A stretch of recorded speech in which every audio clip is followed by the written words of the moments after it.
وہ ایک ہی وقت میں بہت سے محاذوں پر جنگیں لڑ رہی تھی اور ہر جنگ ہار رہی تھی۔ آپا، آج کیسا گزرا سیریل کے سیٹ پر تمہارا پہلا دن؟ جہانگیر اس کی کھوجتی آنکھوں کو خود سے ہٹانا چاہتا تھا۔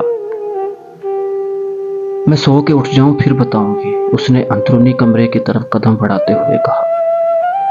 کھانا تو کھاتی جاؤ، سوریا نے اس سے کہا۔ وہ بھی سونے کے بعد۔ اس نے پلٹے بغیر ماں سے کہا تھا، یہ پوچھے بغیر کہ پکا کیا ہے۔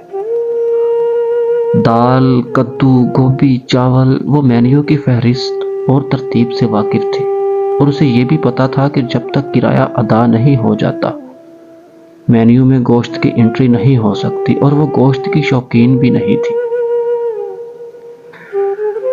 ڈراموں کے سیٹس پر اسے سب کچھ مل جاتا تھا، ثانوی کرداروں میں بھی اچھا کھانا، یا کم از کم وہ کھانا جو اس کے گھر سے بہتر ہوتا تھا۔ اور کھانے کے بارے میں اب سوچتا بھی کون تھا؟ زیادہ سے زیادہ جو وہ سوچتی تھی وہ کھانا کھانے کے بارے میں تھا، کیا کھانا ہے کے بارے میں نہیں تھا۔ چادر کو چہرے پر کھینچتے ہی وہ جیسے سکون کی وادی میں اتر گئی تھی۔ یہ اس کی عادت تھی، وہ سر سے پاؤں تک چادر خود پر تان کر چت سویا کرتی تھی۔ وہ چادر نما خیمہ جیسے اس کی حفاظتی باڑ تھی جو کچھ لمحوں کے لیے اسے ہر چیز سے بے نیاز کر دیتا تھا۔ اس چادر کے اندر اسے اپنے وجود کے سوا کچھ نظر نہیں آتا تھا، نہ گھر کی دیواروں سے اترتا سیمٹ یا برسات میں چھت سے ٹپکتا پانی، نہ گھر کا مرمت طلب فرنیچر، نہ جہانگیر کا بیمار چہرہ، نہ ہی سوریا کی مجبور نظریں، نہ سلطان کی اداس آنکھیں۔ اس چادر کے اندر مومنہ سلطان کو صرف مومنہ سلطان نظر آتی تھی، جو صرف اپنے ساتھ ہوتی تھی۔ کچھ دیر کے لیے نیند کی آغوش میں جانے سے پہلے وہ چادر کے اندر آنکھیں کھولے اس کی چھت کو دیکھ رہی تھی، اور اس خالی پن میں سکون محسوس کرتی تھی، جیسے کسی نے سلیٹ پر لکھی گٹمٹ تحریریں کچھ دیر کے لیے ڈسٹر سے صاف کر کے مٹا دی ہوں اور سلیٹ بالکل خالی ہو۔ پنکھے کی گھر گھر کی آواز ہوا کے ذریعے اس کی چادر کو ہلانے اور سہلانے میں مصروف تھی، اور باہر صحن میں سوریا اور جہانگیر آپس میں باتیں کر رہے تھے۔ اس چادر کے اندر وہ بند آنکھوں سے ان کی آوازیں سن رہی تھی۔ مجھے پتا ہے پہلا سین دیکھتے ہی ڈائریکٹر اور سارے ایکٹر متاثر ہو گئے ہوں گے آپس سے، شاید تالیاں بھی بجائی ہوں، ہو سکتا ہے اگلا سیریل بھی دینے کی بات کر رہے ہو۔ جہانگیر ڈریمر تھا اور اون سلائیوں کے ساتھ ایک خواب کے ادھڑے دھاگوں کے ساتھ دوسرا خواب بننے کا عادی تھا۔ وہ آنکھیں بند کیے چادر کے اندر سوچ رہی تھی۔ ہاں، کوئی لمبی سیریل مل جائے تو تمہارا گردہ ٹرانسپلانٹ کروا لیں گے، فوراً سیریل کے پیسے بھی تو بہت ملتے ہیں ہیروئن کو۔ اس نے سوریا کی آواز سنی۔ مومنہ کی ہر کامیابی سوریا اور سلطان کے نزدیک جہانگیر کی زندگی بچانے کے قدموں کے طور پر گنی جاتی تھی۔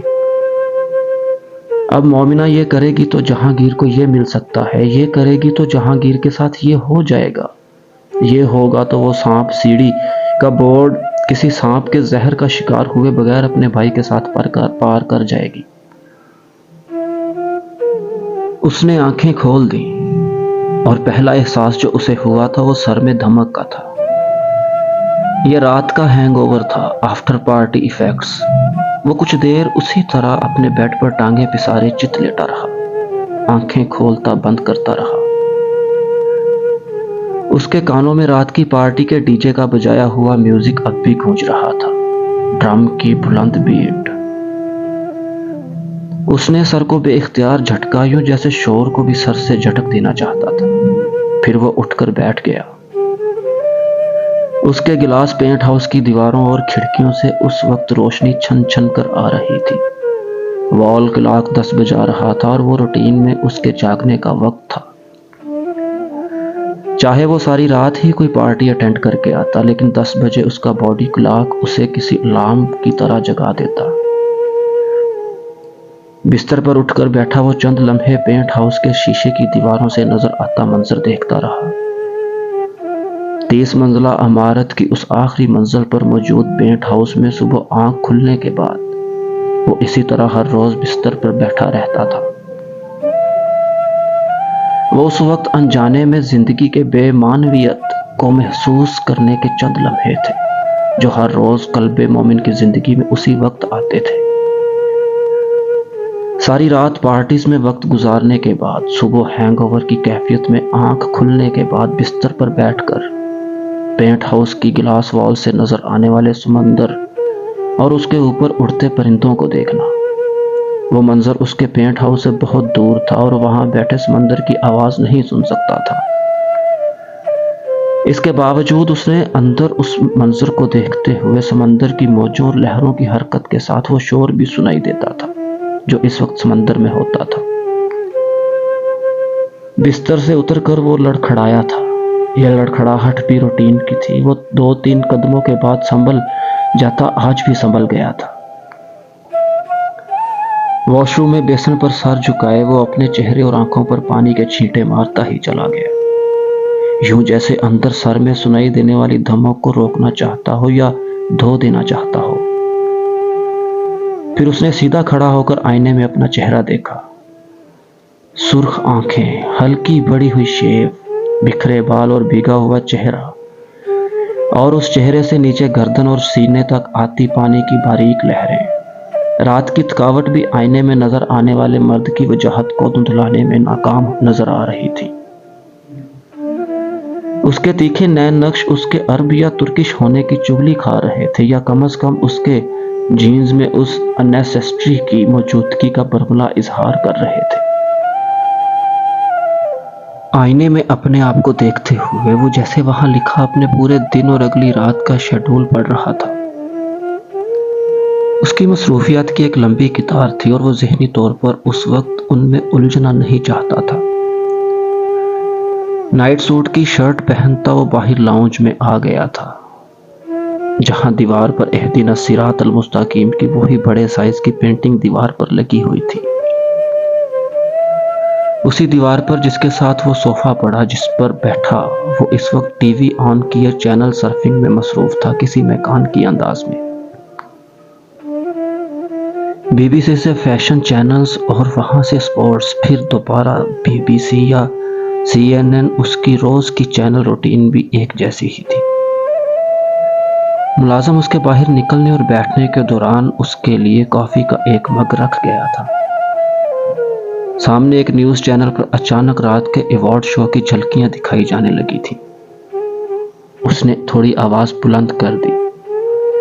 نیوز کاسٹر اس کی فلم کے ایوارڈز کے حوالے سے خبر دے رہا تھا اور وہ ہلکی مسکراہٹ کے ساتھ اپنے ایوارڈ لیتے ہوئے فوٹیج دیکھ رہا تھا۔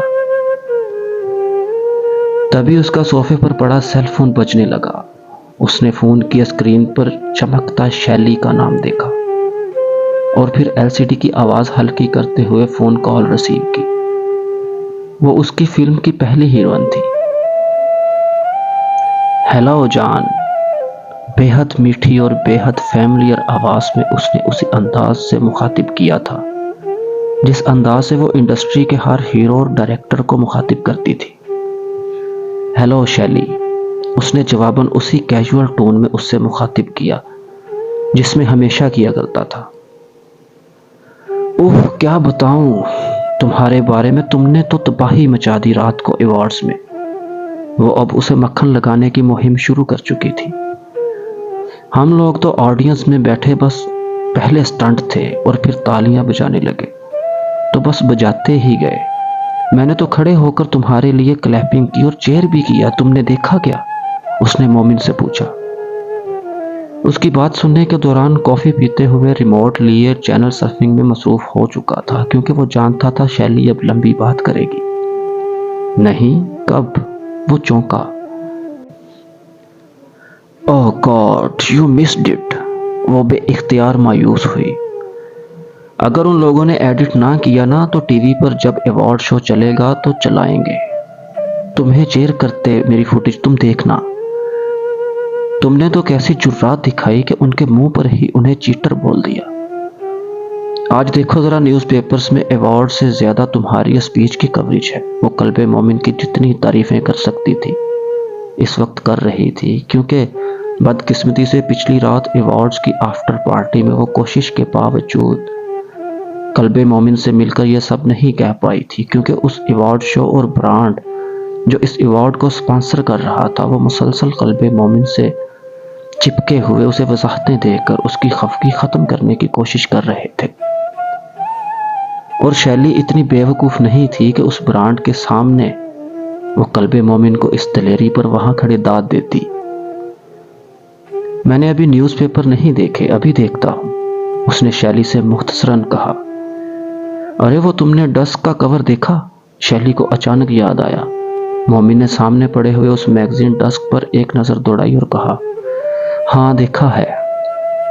میری تصویر کا سائز دیکھو، باقی دونوں سے چھوٹا کر دیا مجھے۔ شیلی نے لمحہ بھی ضائع کیا بغیر شکایت کی۔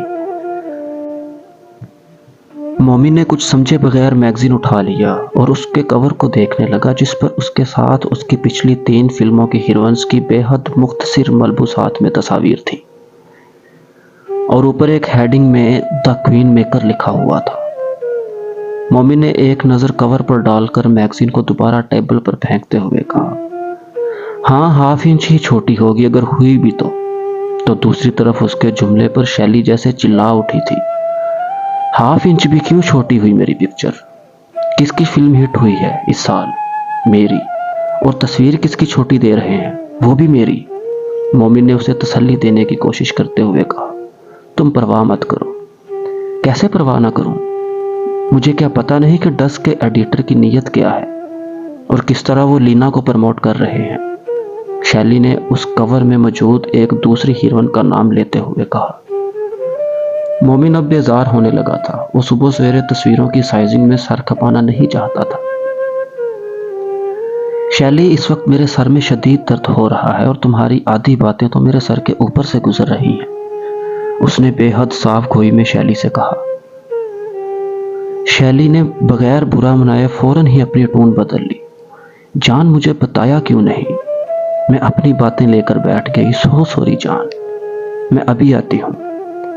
نہیں، ابھی تو میں آڈیشنز کے لیے نکل رہا ہوں، مومن نے فوراً کہا۔ شیلی نے جواباً کچھ خفگی سے اس سے کہا، you have been so mean to me. اتنی بڑی ہٹ دے دی ہے تمہیں اور تم پھر بھی اگلی فلم کے لیے آڈیشن کرنے بیٹھے ہو۔ مومن نے بے ساختہ کہا، تمہیں پتہ ہے میں ہیروئن رپیٹ نہیں کرتا، یہ میری کامیابی کی وجہ ہے۔ گالی دینا چاہتی ہوں میں تمہیں اس بات پر، شیلی نے جواباً کہا۔ وہ تم ٹیکسٹ کر دینا، ابھی تو میں نکل رہا ہوں گھر سے، مومن نے جواباً ٹیز کرنے والے انداز میں اس سے کہا۔ ہو تم ویسے گالیوں ہی کے قابل، دوسری طرف شیلی نے فون بند کرنے کے بعد کہا تھا۔